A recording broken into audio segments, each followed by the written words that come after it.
Uwaligani, karibu asubuhi ya tarehe 7 mwezi wa 5 mwaka 2025. Laurensi Visit Tanzania, kitambo kidogo jezi hiyo ilitumika kwa upande wa michuano ya kimataifa. Tunazungumza ndo wakilishi pekee ukanda wa CECAFA, lakini kombe la shirikisho barani Afrika wakiwa ni wana fainali ya pili wanaihesabu katika record zao. Kiachilia huko pia kuna hili ambalo linaendelea hivi sasa, ni tarehe ya dabi, na dabi tayari imeshajulikana itakuwa tarehe 15 mwezi wa 6 mwaka huu 2025, yani wakiwa wamemaliza kibarua cha michuano ya kimataifa kwa maana ya shirikisho barani Afrika, wanakuja kumalizana na Young Africans. Hali yako iko vipi? Niko njema Jafet, namshukuru Mungu tumeamka salama, tunamshukuru Mwenyezi Mungu muumba wa kila kitu ameweza kutusimamia kwa usiku wa leo. Tumeamka salama, ni Jumanne nyingine ya tarehe 7, nafikiri tunajiandaa na mchezo wa Pamba. Kwa tuko vizuri. Unaona nimevaa Visit Tanzania. Tanzania iko salama upande wa michezo mbele ya mnyama ambaye ndio role model wa mpira. Sina shaka tuko vizuri. Si habari ya wewe? Mimi nashukuru Mwenyezi Mungu ni buheri, lakini nataka kujua hiyo umeivaa mara baada ya kujua tarehe ya dabi au ulipanga uwe mtoko wako wa siku ya leo? Nilipanga kuvaa hivi baada ya kutoka maneno anayoongea hayo. Nafikiri nikasema acha nitoke nione kwamba Tanzania iko mikono salama kwenye michezo. Kama wao wanafanya hayo, nadhani hawataki mema mpira wa Tanzania. Kama hawataki mema mpira wa Tanzania, nadhani wanataka kupoteza ajira za vijana wengi wa Tanzania ambao wamepata nafasi. Kuna vijana wako pale wamewaajiri wenyewe kama Yanga, kuna watu wametoka nje wamewaajiri, wanalipa hela nyingi. Wanalipa hela nyingi ili wacheze mpira. Kwa kama wameamua hivyo, sisi tunawaambia Tanzania inatakiwa kuwa mikono salama chini ya mnyama. Kwa wao na TFF na bodi ya ligi acha waendelee huko, lakini sisi kwa upande wa mpira Simba tunasimama, sababu ndio toka mwanzo tulitoa barua moja, Simba leo tuko kimya. Wao wanaendelea kuvutana huko, sisi hatuna shaka. Imekuwa ni dabi sasa ya hatuchezi na tunacheza, kwa maana ya Simba Sports wako tayari kucheza, Young Africans hawapo tayari kucheza. Kwa jinsi ambavyo hii swala lipo kwa hivi sasa, kila mmoja akiwa upande wa kule anapoona ni sahihi, unaiona dabi ikienda kuchezwa tarehe 15? Mamlaka inayoongoza mpira inaambia mpira upo. Huyu anayesema achezi nadhani ni muongozwa, sio mwenyewe mamlaka. Kwa hiyo ukisikiliza kati ya pande mbili, anayeongoza anasema mpira mechi itachezwa. Kwa hiyo unatakiwa kusikiliza mwenye kuandaa mechi. Huyu mwenye kushirikishwa au mwenye kuongozwa huwezi kumsikiliza sana, lakini kwa sababu naye analilia anachokitaka, anaweza kuvuna ambacho anakililia, kwa sababu leo hii alienda kule. Yaani kilichompeleka kwenda kule ni bali wewe angebaki na msimamo wake kwamba bwana mimi sichezi. Leo hii wanamuuliza, yeye anadai kanuni. Yeye anayegomea mchezo anagomea kwa kanuni gani? Kwa hiyo wewe unadai sheria lakini huwezi kuitumia sheria. Ndio shida iliyopo hapo. Kama wewe unasema watu waliahirisha mchezo kwa kukosea kanuni, haya wewe unagomea mchezo kwa kanuni gani? Hamna kanuni ambayo inakulinda kugomea mchezo. Kwa hiyo mwisho wa siku unachokililia utakipata. Nadhani ndio hicho. Ndio maana nasema viongozi wa Yanga wao toka mwanzo walikosea katika jambo hili. Ni kuchutama tu, kwa sababu leo hii Simba wakati anaandika ile barua alimuita kamishina wa mchezo. Waliitwa kamishina wa mchezo, akaitwa kamishina wa huyu mtu mlinzi wa Mbaga. Wakaangalia pale, ndio walioshauri wakati barua inaandikwa imesainiwa na wasimamizi wa kamishina wa mchezo. Hawakuandika barua ambayo haina saini. Kwa hiyo walivyosainiwa, ni maana kama ingekuwa Simba hawana haki, kamishina wa mchezo itakuwa pale angeshauri kuwa hivyo. Kwa hiyo Simba wanawalaumu Simba, lakini waliwashirikisha bodi ya ligi kabla ya mchezo ule kuahirishwa. Kwa sababu kamishina ndiye aliyesaini kusema kama Simba wameomba kuahirisha mechi, kamishina akasaini. Kwa hiyo mwisho wa siku wanalalamika, lakini mwisho wa siku kilichokupeleka kasi ni nini? Kwa hiyo unaangalia anaenda mbele, anarudi nyuma, anaenda mbele, mwisho anakuambia tu sicheze. Kwa kigezo gani? Hana. Kuahirishwa kwa mechi kulikuwa ni maamuzi ya kikanuni, lakini mechi kuchezwa inaonekana ni swala la busara. Wapi ambao wanaonekana ni wanufaika zaidi na maamuzi ya bodi ya ligi? Wanufaika ni Simba. Wanufaika ni Simba, na waliamua kusimamia kwenye utaratibu, kwa sababu watu wanasema ulizuiwa Mwanza. Maana ni ugonjwa ambao tayari ushakuwa na muendelezo. Ugonjwa huu ukiwa na muendelezo wa namna hiyo, na waliokuwa wanalea wao wenyewe ni bodi ya ligi, kwa sababu muda mwingine tunasema mchezo unapoandaliwa tayari uko mikononi mwao. Wanauachaje kuwa chini ya timu? Kwa sababu leo hii unaacha mpaka Yanga waliruhusiwa kufanya ule mambo ya hovyo, ni kwa sababu bodi ya ligi wenyewe waliacha ule mwanya. Kama unaacha huo mwanya, timu zinafanya mambo ya ajabu. Tuliona kule Mwanza Simba kaenda, wanajua anatakiwa afanye mazoezi, lakini unaona makomando wa Pamba wanafanya vurugu ambazo hazina, lakini mwisho wa siku nasema Pamba hana makomando. Nafikiri ni mlolongo wao wenyewe wanaenda kujivika ngozi ya Pamba, lakini wao wenyewe, kwa sababu mechi kati ya Simba na Pamba mnufaika anaweza kuwa ni Yanga kwa asilimia kubwa. Japo Pamba anataka pointi, lakini huyu ni mpinzani wa Simba ambaye anataka matokeo. Kwa hiyo ukiangalia kifalsafa ya uelewa unaona kabisa hata wale makomando wa Pamba hawakuwa makomando wa Pamba. Kwa hiyo walishapandikiza makomando wa namna hiyo kuiharasi Simba. Ni mchezo ambao ulikuwa unaendelea. Mwisho wa siku Simba kaona haiwezekani. Leo hii mnaharasi kuzuia basi. Kesho watatokea wahuni, watakuja kupiga watu mawe, wataumiza. Kwa hiyo mwisho wa siku hata bodi ya ligi ilivyoamua kuahirisha mchezo ni vitendo vya kihuni ambavyo vilikuwa sio, havina picha nzuri katika afya ya mpira. Sababu leo hii ndio maana hata Simba walisema wale mabouncer nani kawapeleka. Na maana ni uongozi wa Yanga ambao umewapeleka, lakini leo hii mnatoka mnasema si mbuzi, si wazee, hoja ambazo hazina miguu wala kichwa. Wao wenyewe wameamua kuharibu mpira. Lakini katika ngoma hii Simba ni mnufaika, lakini sisi tuko pembeni tunaacha ngoma iendelee kuchemka. Itakapoiva sisi tuko tayari kula. Kama Simba ni mnufaika, Young Africans wana haki ya kutokuwa na imani na bodi ya ligi kwa sababu ya uendeshaji kuegamia kwa Simba Sports. Aliyowanufaisha mpaka sasa hivi bodi ya ligi wao Yanga wamenufaika pakubwa na bodi ya ligi. Sasa mwanzo tunazungumzia kuhusu kusema mtu anadhamini timu 8. Katika udhamini huu wa timu 8 aliyenufaika ni Yanga.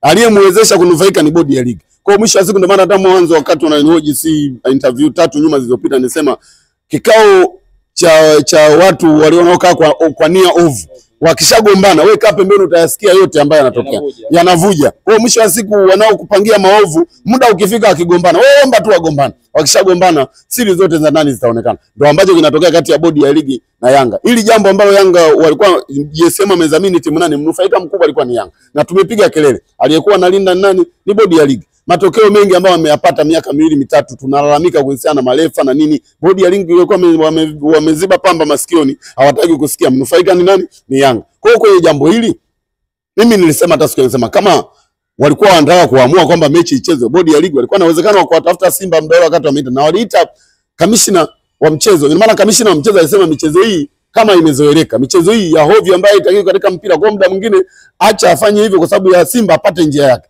Simba kishapata haki yake. Huyu anayelilia haki yake anatumia kwa kanuni gani? Sisi tuliandika barua na TFF wakasema kwa kiashiria cha uvunjifu wa amani. Nikasema tunaandaa AFCON, tunaandaa CHAN mwezi wa 8. Ingetokea vurugu uwanja wa Taifa, ingetokea watu wakaumizana, ingetokea uharibifu wa mali, picha yetu ya mpira kimataifa ingekuwaje? Ndio maana hata leo nimekuja kusema Visit Tanzania iko amani kwa sababu ya Simba.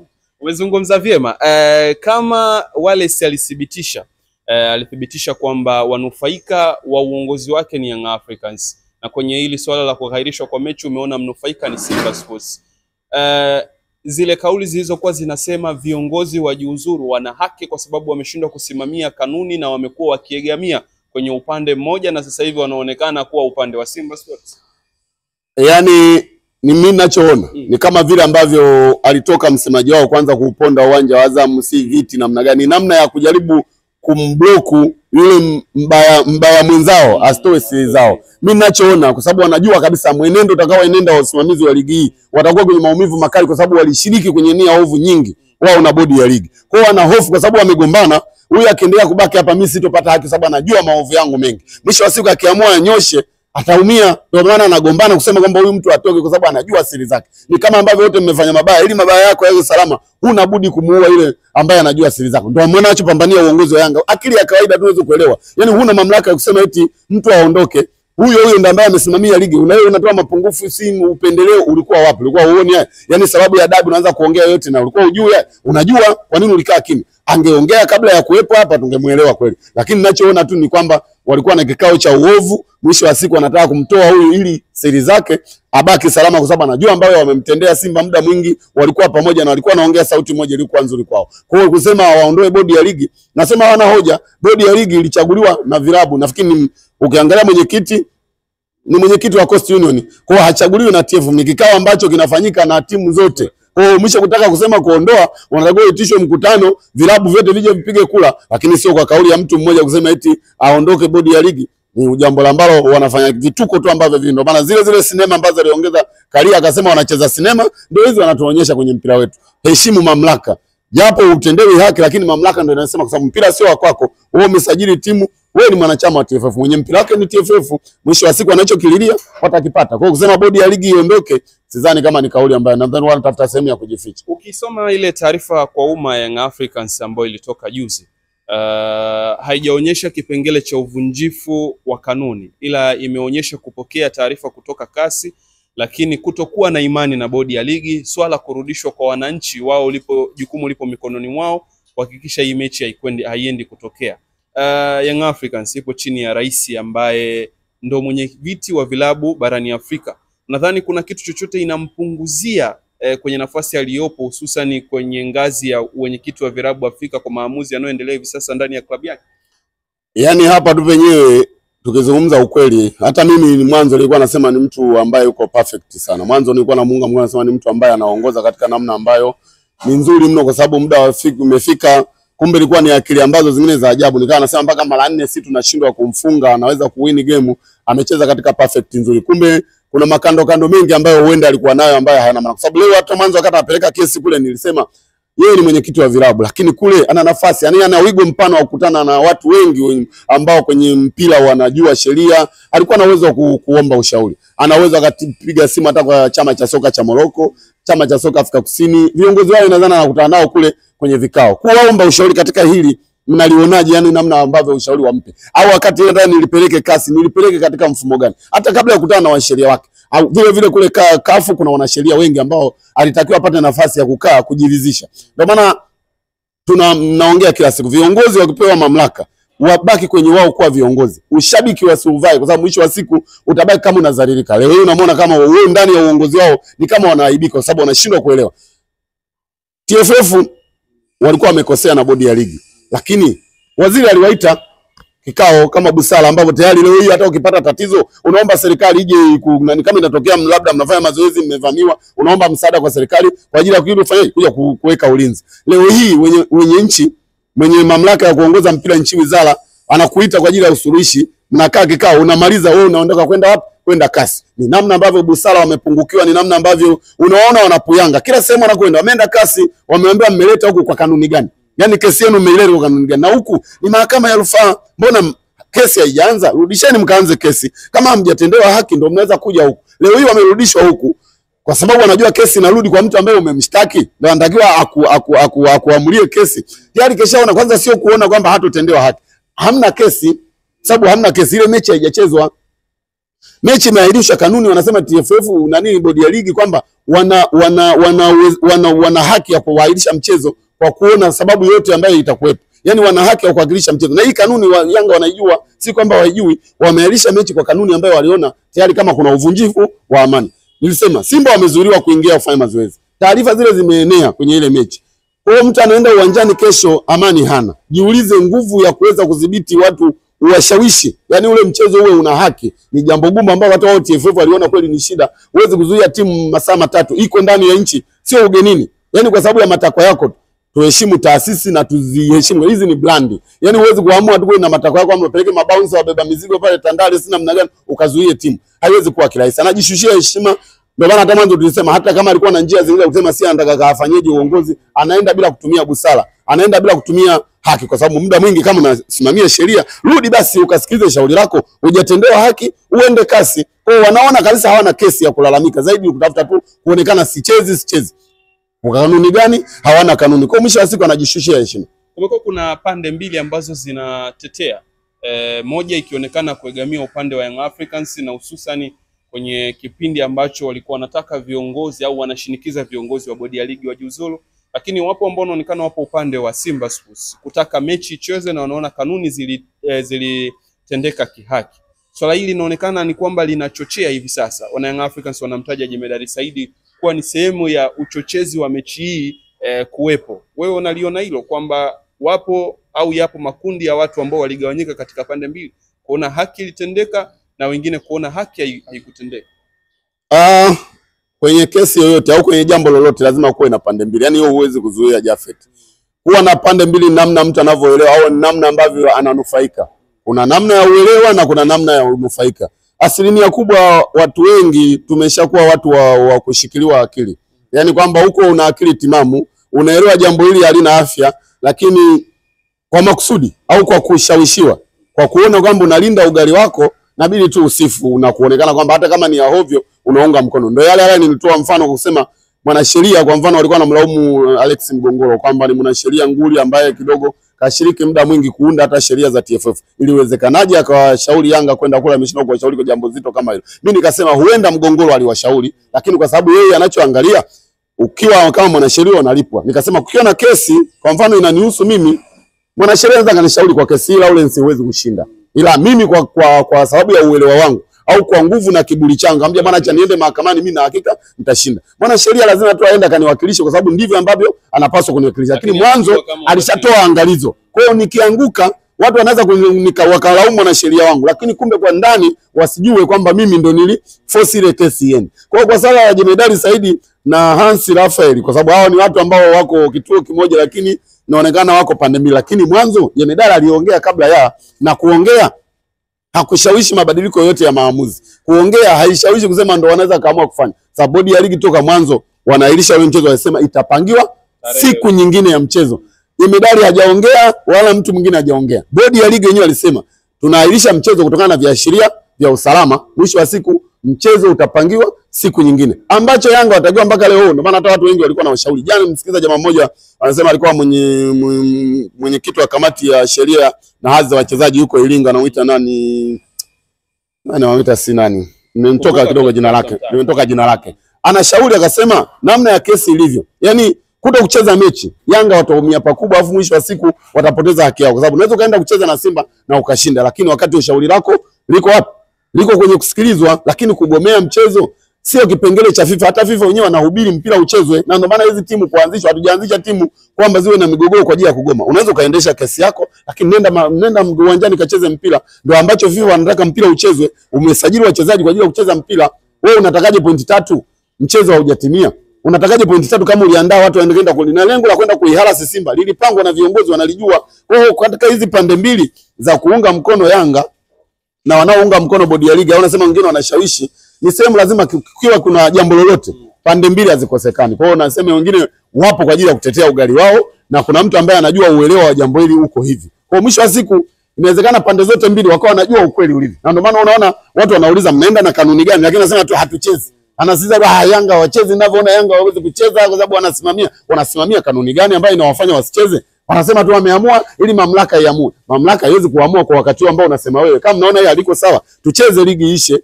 Kabla ya ligi kuanza kuna kuweka na kikao cha kurekebisha kanuni, wakalirekebisha hapo, lakini huwezi kurekebisha wakati huu. Zaidi unabishana na mwenye mamlaka, unabishana mwenzie aliyeshika mpira, wewe umeshika makali, hata umia tu Yanga. Mimi swali langu la mwisho ni kwamba mechi hii kuzungumzwa kuwa haitochezwa, unadhani viongozi wa Young Africans wanakwepa aibu kutokana na msimamo ambao ulikuwepo awali kutoka kwa mashabiki, na pressure ya mashabiki ndio inapelekea wao kutoa maandiko ya kwamba hawatocheza? Yaani niseme wao ndo walitia moto kwenye pipa la petroli. Kwa namna ya kwenda kuzima ule moto wanashindwa, kwa sababu wao ndo walioshawishi. Yaani wao kusema mechi kwanza kulazimisha timu kwenda, kwa sababu sio mashabiki. Mashabiki kweli wanawasikiliza viongozi, lakini viongozi ndio waliofanya vile, kwamba wakati bodi ya ligi imetangaza kuahirisha mechi, wao waliosukuma basi lile likaenda pale uwanjani na wachezaji ni wao viongozi. Kwa ndio wao waliochukua moto kupeleka kwenye pipa la petroli, na zeni kuuzima wanashindwa. Kwa hofu kama unavyosema kwamba mashabiki wanawatisha, lakini vile vile wao ndio waliandaa. Unakuta wazee wameandaa press Mwanza, nani amewagaramia? Wazee wameandaa press Zanzibar, nani kawagaramia na nani kawalisha yale maneno ya kwenda kuongea? Wameandaa Arusha. Unaona kabisa ni wao walioandaa huu moto. Kwa kuuzima wanashindwa, kwa sababu tayari walishawalisha sumu wanachama. Kurudi kuwatuliza imeshakuwa ni shida na aibu ambayo wanaona. Lakini ukiangalia namna ilivyo, mbegu haipanda wao. Kwa hata kuvuna wanaona shida kuivuna, kwa sababu wao waliliandaa ili tukio katika mazingira ambayo hawakufikiria. Ujiulize, mwanachama kwa mfano Godi Yanga au mwalimu Yanga ndo aliamuru basi liende Bunju? Ni viongozi. Nani analipa mafuta? Nani anamlipa dereva? Anapoamka mtu kwamba anaenda kazini, dereva wa Yanga anawajibika kwa nani? Kwa viongozi. Hawajibiki kwa mwalimu Yanga au Godi Yanga wala Nasoro. Sawa, kwa hiyo unaona ni viongozi waliipanda hii mbegu, lakini sasa wanaiogopa. Kinyago wamechonga wenyewe, wanaanza kukiogopa, kinawatisha. Hawana namna. Niona toka mwanzo kabla mambo kuyapambisha, walivyorudi kasi watakao tu waambie wanachama wao, shauri hili limerudi TFF, bodi ya ligi. Japo hatuna imani na bodi ya ligi, tutarudisha kesi bodi ya ligi, lakini zeni tutaenda kucheza huo mchezo wakati tunasikilizia kesi yetu itasemaje. Kesi kienda wameshindwa, wanaweza kwenda kasi, wakitoka kule sio napewa haki yao kwamba wapewe pointi zao 3 wanazodai, wapewe na gharama za mchezo. Si ndio ambacho kinalalamikiwa? Swala kusema watu waondoke kwenye uongozi. Leo hii unaandaa mechi na unacheza. Ungekuwa ukeli wako serious na bodi ya ligi wana imani nayo, wangegomea mchezo kutoka ile tarehe ile. ya kuahirishwa kwa mchezo. Wangesema sisi hatuna imani na bodi ya ligi na hatuchezi mechi yoyote mpaka tupate mwafaka. Lakini mechi wanacheza, alafu wanakuambia hawana imani. Unachezaje mechi na mtu ambaye anakusimamia, alafu unasema una imani? Ni sinema tu. Anaitwa Lawrence, tumeyazungumza mengi. Kwa mtazamo wake anaona dabi yawezekana ikawepo tarehe 15 licha ya kuwa Young Africans kupitia uongozi wao hawalioni hilo kwenda kutokea hiyo tarehe 15. Sisi tunasubiri tu tuone mbivu na mbichi iko wapi baina ya bodi ya ligi inayosimamia mpira huu kwa hivi sasa na upangaji wa michezo ya ligi soka Tanzania bara, lakini pia shirikisho la mpira wa miguu ambayo ndiye baba na mama wa mpira wa nchi ya Tanzania. Litakalojiri sisi tutakuwa tayari kukupasha habari katika kila engo na katika kila namna. Huyu ni Lawrence, kwa hapa tunaweka nukta, tutafungua ukurasa sehemu nyingine kusikia wanasema nini kuelekea tarehe 15 ya mwezi wa 6 mwaka huu 2025. Dabi hii itakuwa ina kipengele, maana vipengele vimeshaanza kuonekana nje kabla hata kufikia siku yenyewe ndani ya mchezo. Langu jina Jafet Mipango, mwenzangu kwa upande wa kamera ni Augusto Tabibu. Asalamu alaykum.